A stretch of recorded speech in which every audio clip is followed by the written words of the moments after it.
So Paul George has been suspended for 25 games. For what? For performance enhancing drug violation? Like, what the heck? What's going on with that? What I heard was for mental health. Yeah, some mental health reasons and a drug he took. Now, look, the way I feel is this: if that's real and he took a drug really to help with his mental health and he was having real issues that affected him and his emotions, then I mean, I feel in that case, I feel bad, right? That he was disqualified for 25 games or suspended for 25 games for using one of those that was really about his mental health. But are you sure that's the reason? Like, take 2020, the bubble season, for example. Yeah.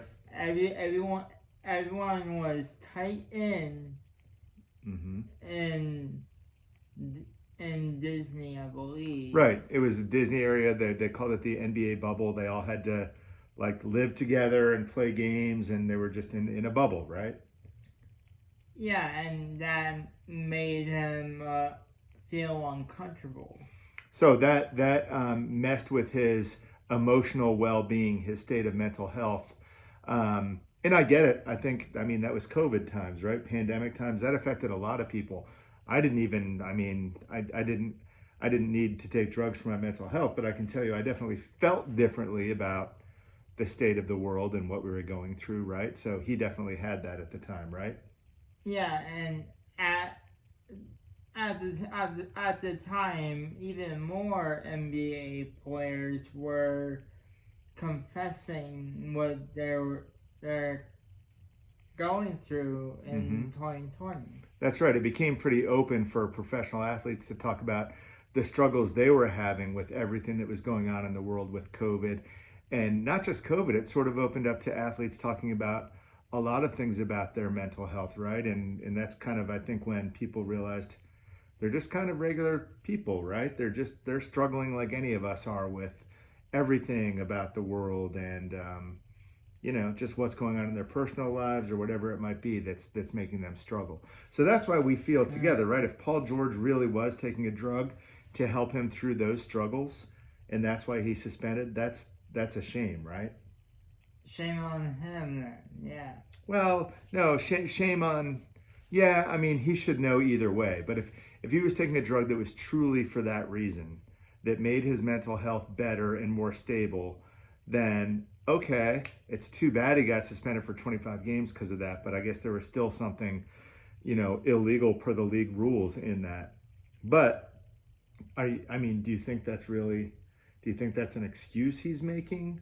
I mean, I hate to call a guy out, but do you think that's just a convenient excuse to say, oh, it was for my mental health, when really he was taking something that would make him stronger or better endurance or something like that?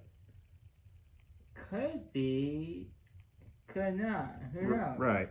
We may never know the answer to that. We do know this: Paul George has a history of injuries, especially the last few years or so, right?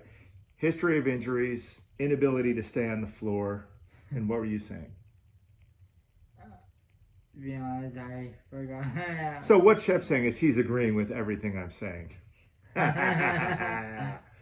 All right. So Paul George has a history of injuries. Now, my personal, as a Philadelphia 76ers fan, I'm more curious what this does to the team, and I think it impacted some things they did at the trade deadline, trading away Jared McClain, getting some draft picks in return.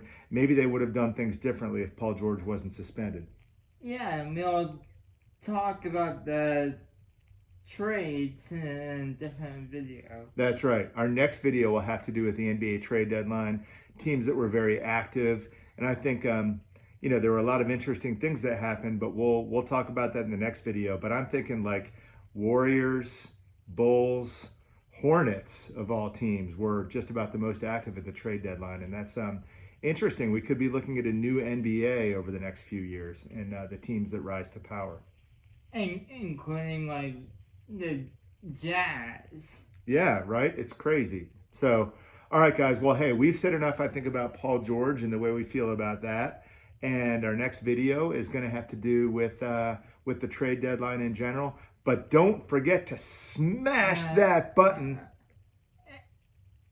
And like and subscribe. Like and subscribe. Smash it right now.